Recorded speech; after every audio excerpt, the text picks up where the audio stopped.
അതായത് കോൺഗ്രസ് വലിയ രീതിയിലുള്ള ഒരു പ്രചരണം നടത്തുന്നുണ്ട്. അതായത് ഈ നമ്മുടെ ആരോഗ്യ മേഖല, അതായത് ഈ പറയുന്ന മറ്റേ ഒരു ലേഡിയുടെ വയറ്റിൽ കത്രിക കുടുങ്ങിയ സംഭവം തൊട്ട് ഇങ്ങോട്ട് ആരോഗ്യ മേഖല മുൻപും ഉണ്ട്. ആരോഗ്യ മേഖല വളരെ മോശമായ രീതിയിൽ, അതായത് സംസ്ഥാനത്തെ ആരോഗ്യ സംവിധാനങ്ങളെല്ലാം കുത്തഴിഞ്ഞു കിടക്കുകയാണ് എന്നുള്ള രീതിയിലുള്ള പ്രചരണങ്ങൾ ഏറ്റവും കൂടുതൽ നടത്തുന്നത് കോൺഗ്രസ്സുകാരാണ്. അവരതിനെ ശരിക്കും പറഞ്ഞാൽ ഒരു ആയുധമാക്കി നിയമസഭയിലും ഒക്കെ അതേപോലെയുള്ള പ്രശ്നങ്ങൾ ഉയർത്തിക്കൊണ്ടു വന്നിട്ട് വലിയ വലിയ വിഷയങ്ങൾ ഉണ്ടായിക്കൊണ്ടിരിക്കുക.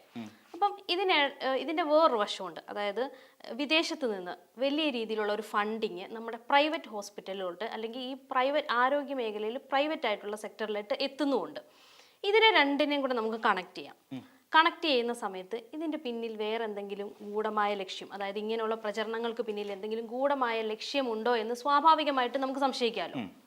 അത് തീർച്ചയായിട്ടും നമുക്ക് അങ്ങനെ സംശയിക്കേണ്ട അവസ്ഥയിലേക്കാണ് പോകുന്നത്. കാര്യം ഈ ഏത് ഘട്ടത്തിലും നമ്മൾ നോക്കിക്കോളൂ, പ്രതിപക്ഷം ഉയർത്തുന്ന ഏറ്റവും പ്രധാനപ്പെട്ട കാര്യം എന്താ?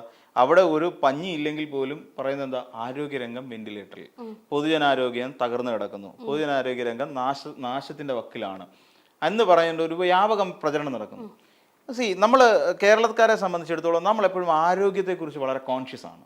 ഇപ്പം നമുക്കൊരു പനി ഉണ്ടായാൽ നമ്മുടെ അടുത്ത ഹോസ്പിറ്റലിൽ പോവുക, മെഡിക്കേഷൻ നടത്തുക തുടങ്ങി നമ്മളത് വളരെ കോൺഷ്യസ് ആയിട്ട് കാണുന്ന ആൾക്കാരാണ്. നമ്മൾ മന്ത്ലി അല്ലെങ്കിൽ ഒരു 3 മാസം കൂടുമ്പോൾ നമ്മൾ റൊട്ടീൻ ചെക്കപ്പുകളിലേക്ക് നമ്മൾ പോകുന്നു. കൊളസ്ട്രോൾ ചെക്ക് ചെയ്യുന്നു, നമ്മുടെ ഷുഗർ ചെക്ക് ചെയ്യുന്നു, BP തുടങ്ങിയ എല്ലാം ഒരു ഫിസിക്കൽ ആയിട്ടുള്ള നമ്മുടെ ഒരു എത്രത്തോളം അവയർനെസ് കൊടുക്കാമോ അത്രത്തോളം അവയർനെസ്. നമ്മളൊന്ന് ആലോചിച്ച് നോക്കൂ, വർഷങ്ങൾക്ക് അല്ലെ പിന്നെ ഇപ്പോൾ ആൾക്കാർ രാവിലെ ജോഗിങ്ങിന് പോകുന്നവരുടെ എണ്ണം കൂടി, ഈവനിങ് വാക്കിന് പോകുന്നവരുടെ എണ്ണം കൂടി, ഫിറ്റ്നസ് സെന്ററുകളുടെ എണ്ണം നമ്മുടെ നാട്ടിൽ കൂടിക്കൊണ്ടിരിക്കുന്നു. എന്ന് വെച്ചാൽ നമ്മളെല്ലാം ഹെൽത്ത് കോൺഷ്യസ് ആണ്. അതിന് വേണ്ടിയിട്ട് എത്ര രൂപ മുടക്കാനും നമ്മൾ തയ്യാറായ ഒരു സാഹചര്യമാണ്. അപ്പോഴാണ് നമ്മളുടെ ഏറ്റവും കൂടുതൽ സാധാരണക്കാർ ചെന്നുകൊണ്ടിരിക്കുന്ന ഒരു നമ്മുടെ സർക്കാർ ആശുപത്രികൾ ദുർബലമാണ്, അത് കുത്തഴിഞ്ഞു കിടക്കുന്നു, വെന്റിലേറ്ററിലാണ് എന്ന് പറയുന്ന വ്യാപകമായ ഒരു പ്രചാരം കൊടുക്കുമ്പോൾ സ്വാഭാവികമായിട്ടും ഇങ്ങനെ ഹെൽത്ത് കോൺഷ്യസ് ആയി നിൽക്കുന്ന നമ്മളെപ്പോലുള്ള ആളുകൾ സ്വാഭാവികമായും സ്വകാര്യ ആശുപത്രിയിലേക്ക് പോകുന്നു. ഇവ സ്വകാര്യ ആശുപത്രിയിലേക്ക് പോയി കഴിയുമ്പോൾ നമുക്കിപ്പം സംസ്ഥാന സർക്കാരിന്റെ ഡിപ്പെൻഡ് ചെയ്യും. ഒരു സർക്കാർ ആശുപത്രിയിൽ പോയി നമുക്കൊരു ചീട്ട് എഴുതാൻ 5 രൂപയുടെ ചിലവേ ഉള്ളൂ. 5 രൂപ കൊടുത്തു കഴിഞ്ഞാൽ നമുക്കൊരു ചീട്ട് എഴുതി തരുന്നു. കൺസൾട്ടിങ് ഫീസ് ഇല്ല. അവിടെ ചെന്ന് മരുന്നിന് നമ്മൾ കാശ് കൊടുക്കണ്ട. 5 രൂപ കൊടുത്ത് നമ്മൾ അവിടെ രജിസ്റ്റർ ചെയ്യുന്നു. വീണ്ടും അടുത്ത തവണ ചെല്ലുമ്പോൾ നമ്മുടെ ഫോൺ നമ്പർ പറഞ്ഞു കൊടുത്താൽ നമുക്ക് വീണ്ടും ആ ചീട്ട് എടുത്തിട്ട് നമുക്ക് വീണ്ടും ഡോക്ടറെ മീറ്റ് ചെയ്യാം. അപ്പം 5 രൂപയുടെ ചിലവേ ഉള്ളൂ നമുക്ക് അവിടെ വരുന്നത്. അപ്പം നമുക്ക് പുറത്തുനിന്ന് വാങ്ങുന്ന 500 രൂപയ്ക്ക് നമ്മൾ മരുന്ന് മേടിക്കേണ്ട ഒരു സാഹചര്യം ഉണ്ടെങ്കിൽ തീർച്ചയായിട്ടും നമുക്കത് വേണ്ട. അത്രയും മരുന്ന് നമുക്ക് അവിടെ നിന്ന് ഫ്രീ ആയിട്ട് കിട്ടുകയാണ്. അപ്പോൾ അങ്ങനെ വരുമ്പോൾ നമുക്ക് പറ്റിയ സ്ഥലങ്ങളായി, സാധാരണക്കാർക്ക് പറ്റിയ സ്ഥലങ്ങളായി ഇവിടുത്തെ സർക്കാർ ആശുപത്രിയിൽ മാറിക്കൊണ്ടിരിക്കുന്നു, മികച്ച ചികിത്സ എന്നുള്ള നിലയിലേക്ക്. നമ്മൾ നോക്കിക്കോളൂ, ഇവിടെ റീജിയണൽ ക്യാൻസർ സെന്റർ പുതിയ ബ്ലോക്ക് ഉദ്ഘാടനം ചെയ്തു കഴിഞ്ഞ ദിവസം. എറണാകുളം ബേസ് ചെയ്തുകൊണ്ട് കഴിഞ്ഞ ദിവസം മുഖ്യമന്ത്രി തന്നെ കേരളത്തിലെ അവിടുത്തെ കൊച്ചിൻ ക്യാൻസർ റിസർച്ച് ഇൻസ്റ്റിറ്റ്യൂട്ട് ഉദ്ഘാടനം ചെയ്യുന്നു. ഇനിയിപ്പം എനിക്കൊന്ന് കോഴിക്കോട് ബേസ് ചെയ്തുകൊണ്ട് ഇനിയിപ്പോൾ അവയവ മാറ്റ ശസ്ത്രക്രിയകൾ നടത്തുന്നതിന് വേണ്ടി പ്രത്യേകമായി ഒരു ആശുപത്രി വരാൻ പോകുന്നു. നമ്മുടെ കേരളത്തിലുണ്ടായിരുന്ന മാറ്റമാണ് ഞാൻ പറയുന്നത്. ക്യാൻസർ ചികിത്സയ്ക്കായിട്ട് ഒരാൾക്ക്, കാസർഗോഡുള്ള ഒരാൾക്ക് ഇപ്പം എനിക്ക് തോന്നുന്നു മലബാർ ക്യാൻസർ സെന്റർ ഉണ്ട്, അത് കഴിഞ്ഞാൽ പിന്നെ തിരുവനന്തപുരത്തേ ഉള്ളൂ. അവിടുന്ന് ഇവിടം വരെ ഓടി വരണം. അപ്പോൾ ഇതിൻ്റെ ഇടയ്ക്ക് സെൻട്രലായിട്ട് റീജിയണൽ ക്യാൻസർ സെന്ററിനും മലബാർ ക്യാൻസർ സെന്ററിനും മധ്യഭാഗത്തായിട്ട് കൊച്ചിയിൽ ഒരു ക്യാൻസർ റിസർച്ച് സെന്റർ വരുന്നു. അപ്പോൾ ഇന്ന് ആശുപത്രികളുടെ ഡെവലപ്മെന്റ് സർക്കാരിന്റെ മേൽനോട്ടത്തിൽ വരുന്നു. ഇനി അവയവമാറ്റ ശസ്ത്രക്രിയ നടത്തുന്ന ഒരു ഇത് വരുന്നുണ്ട്, ഒരു ഹോസ്പിറ്റൽ കൂടി വരുന്നു. അപ്പോൾ നമുക്ക് അവയവമാറ്റ ശസ്ത്രക്രിയ എളുപ്പം നടത്താൻ പറ്റുന്ന ഒരു ഹോസ്പിറ്റൽ വരുന്നു. ക്യാൻസറിന് 3 ഹോസ്പിറ്റലുകൾ നമ്മുടെ കേരളത്തിൽ വന്നു. ഡെവലപ്മെന്റ് വന്നുകൊണ്ടിരിക്കുകയാണ്. ഇത് ആരെയാണ് ഭീഷണിയിലാക്കുന്നത്? ഇപ്പൊ നമുക്കറിയാം, ഏതാണ്ട് $700 ബില്യൺ കോടി ഇവിടെ ഇറക്കി നിൽക്കുന്ന വിദേശ കമ്പനികളുണ്ടെന്നേ. ഈ വിദേശ കമ്പനികളെ സംബന്ധിച്ചിടത്തോളം ഇപ്പൊ നമ്മുടെ ആസ്ട്ര മെഡിസിറ്റി പോലെയുള്ള, അല്ലാന്നുണ്ടെങ്കിൽ ഈ കിംസ് ഹെൽത്ത് പോലെയുള്ള ഒട്ടേറെ സ്ഥാപനങ്ങളെ 10-25ഓളം വരുന്ന ആശുപത്രികളെ ഇവർ വിലക്കെടുത്തു, ഇൻവെസ്റ്റ് ചെയ്ത് കഴിഞ്ഞു. ഈ പറയുന്ന BMH അടക്കം, അത് ബേബി മെമ്മോറിയൽ ഹോസ്പിറ്റൽ അടക്കം ഇവർ ഇൻവെസ്റ്റ് ചെയ്ത് കഴിഞ്ഞിരിക്കുകയാണ്. 70% വരുന്ന ഓഹരികൾ അവരുടെ കയ്യിലേക്ക് പൊക്കഴിഞ്ഞു. അപ്പോൾ ഇങ്ങനെ ഒരു സാഹചര്യം വരുമ്പോൾ നമ്മുടെ ആരോഗ്യ മേഖലാ രംഗത്ത് കുത്തകകൾ പിടിമുറുക്കിക്കൊണ്ടിരിക്കുന്നു. എന്തുകൊണ്ടാണ് ഇവരെ ഏറ്റവും കൂടുതൽ ഭയപ്പെടുന്ന കേസ് എന്ന് പറഞ്ഞു കഴിഞ്ഞാൽ, ഇവിടെ നമുക്ക് നോക്കിക്കഴിഞ്ഞാൽ ഇവിടെ വരാൻ പോകുന്ന അവയവ മാറ്റ ശസ്ത്രക്രിയ നടത്തുന്നതിനുള്ള ഹോസ്പിറ്റൽ അവർ ഏറ്റവും കൂടുതൽ ഭയക്കുന്ന ഒരു സാധനമാണ്. എന്തുകൊണ്ടാണ് എന്ന് വെച്ചാൽ, ഈ പറയുന്ന പല സ്വകാര്യ ആശുപത്രികൾ ഒളിഞ്ഞും തെളിഞ്ഞും അവയവ കച്ചവടം നടത്തുന്നുണ്ട്. ഇത് നമുക്ക് കേരളത്തിലുള്ള ഒരുമാതിരിപ്പെട്ട എല്ലാവർക്കും അറിയാവുന്ന കാര്യമാണ്. പല ഉന്നതമായ പല ആശുപത്രികളിലും ഇന്ന് അതിൻ്റെ പിൻബലത്തിൽ തന്നെ മുന്നോട്ട് പോകുന്നവരുണ്ട്. അവർക്ക് കനത്ത തിരിച്ചടിയാവും. അവിടെ അവയവമാറ്റ ശസ്ത്രക്രിയയ്ക്ക് വലിയ പണം കൊടുക്കേണ്ടി വരുന്നില്ല നമ്മുടെ സർക്കാരിൻ്റെ ചെലവിൽ. ഇനി ഒരു എയിംസ് കൂടെ വന്നു കഴിഞ്ഞാൽ അത്രയും ചെലവ് കുറയുവാണ്. അപ്പം ഇവിടെ വരുന്ന സാധാരണ രോഗികൾക്ക് മികച്ച ചികിത്സ ഉറപ്പാക്കുക. അപ്പം ഈ ആരോഗ്യരംഗം മോശമാണ് എന്ന് പറഞ്ഞു വരുത്തണം. എങ്കിലേ സ്വകാര്യ ആശുപത്രികൾക്ക് പിടിപാടുണ്ടാകുകയുള്ളൂ. സ്വകാര്യ ആശുപത്രികൾ മികച്ച ചികിത്സ കൊടുക്കാൻ തുടങ്ങിക്കഴിഞ്ഞാൽ ഇവിടെ ഇൻഷുറൻസിന്റെ ആവശ്യം വരുന്നില്ല. ഇവിടെ സർക്കാർ എത്ര കോടി രൂപയുടെ, ഏകദേശം 8,000-ലധികം കോടി രൂപയുടെ സൗജന്യ ചികിത്സയാണ് നമ്മുടെ സംസ്ഥാന സർക്കാർ ഈ പറയുന്ന 5 കൊല്ലം കൊണ്ട് കൊടുത്തിരിക്കുന്നത്. ഈ 5 കൊല്ലം കൊണ്ട് 5 കോടിയോളം വരുന്ന രോഗികളാണ് സർക്കാർ ആശുപത്രിയിൽ ചെന്ന് കയറിയിട്ടുള്ളത്. നമ്മളിത് കണക്ക് മനസ്സിലാക്കണം.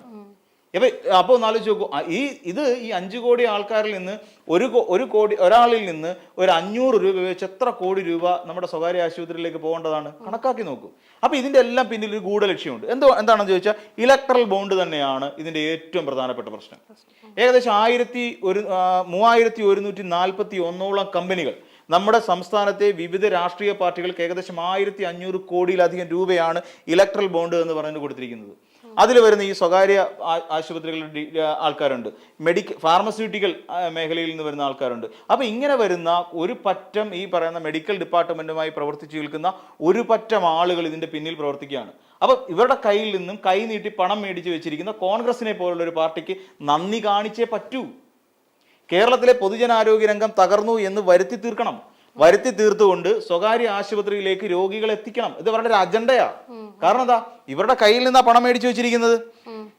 ഇപ്പൊ നമ്മൾ നോക്കിയോ, ഇപ്പം യശോദ സൂപ്പർ സ്പെഷ്യാലിറ്റി, അതോടൊപ്പം തന്നെ മെഡിക്കൽ റീറ്റെയിൽ സ്ഥാപനങ്ങളെ ലക്ഷ്മി മെഡിക്കൽസ്, ധീരജ് മെഡിക്കൽസ് എന്നിവിടങ്ങളിൽ നിന്നായി കോൺഗ്രസ് 69 കോടി രൂപ വാങ്ങിയെന്നാണ് റിപ്പോർട്ടുകൾ വരുന്നത്. അപ്പം 69 കോടി രൂപ മേടിച്ചു വെച്ചേക്കിന് നന്ദി കാണിച്ചേ പറ്റൂ. എത്രയെത്ര മെഡിക്കൽ സ്ഥാപനങ്ങളിൽ നിന്ന്. അപ്പൊ എന്തുകൊണ്ടാണ് ഇപ്പം നമ്മൾ ഇവിടെ വന്നു കഴിഞ്ഞാൽ, ഒരാൾക്ക് ആശുപത്രിയിലേക്ക് വന്നു കഴിഞ്ഞാൽ ഇപ്പം ലിവർ ട്രാൻസ്പ്ലാന്റേഷൻ വരുന്നു, അല്ലാന്നുണ്ടെങ്കിൽ ഇവിടെ വരുന്ന ഒരു ആൻജിയോപ്ലാസ്റ്റി ചെയ്യാനായിട്ട് വരുന്നു. ഇതിൻ്റെ എല്ലാ എക്യുപ്മെന്റ്സ് നമ്മുടെ സംസ്ഥാന സർക്കാരിന്റെ ആശുപത്രിയിലുണ്ട്. ഇപ്പം വീണ ജോർജ് തന്നെ പറഞ്ഞത് നമ്മൾ പരിശോധിച്ചു കഴിഞ്ഞാൽ, ഇവിടെ വരുന്ന ഒരു രോഗിക്ക് ഒരു ദിവസം ഡയാലിസിസ് ചെയ്യണമെങ്കിൽ 2,000 മുതൽ 3,000-3,500 രൂപ വരെ ഒരു രോഗിക്ക് സ്വകാര്യ ആശുപത്രിയിൽ ചെലവാകുന്നുണ്ട്. അവരുടെ ഡയാലിസിസ് ചാർജ് മാത്രമായി. പിന്നെ അങ്ങോട്ട് പോകുന്ന വാഹനം, ഇതെല്ലാം കാൽക്കുലേറ്റ് ചെയ്തോളൂ. എല്ലാം കൂടെ 5,000 രൂപ ചെലവാണ്. ഒരു വൃക്ക രോഗിയെ സംബന്ധിച്ചിടത്തോളം അയാൾക്ക് 3 ദിവസം ഡയാലിസിസ് ചെയ്യണം. ആഴ്ചയിൽ 3 ദിവസം. ആഴ്ചയിൽ 3 തവണ ചെയ്യുമ്പോൾ ഒരു സാധാരണക്കാരൻ്റെ കയ്യിൽ നിന്ന് 15,000 രൂപ വരെ നഷ്ടപ്പെടുന്ന ഒരു സ്വകാര്യ ആശുപത്രി കിട്ടുന്നുണ്ട്. ഇത് സംസ്ഥാന സർക്കാരിന്റെ പൊതുജനാരോഗ്യ മേഖലയിൽ ഡയാലിസിസ് സെന്ററുകൾ ഇഷ്ടം പോലെയുണ്ട്. അവിടെ കാണുന്നുണ്ടെങ്കിൽ എത്ര രൂപ ചിലവും? 1 രൂപ ചിലവില്ലാതെ അവർക്ക് ഡയാലിസിസ് ചെയ്യുന്നു.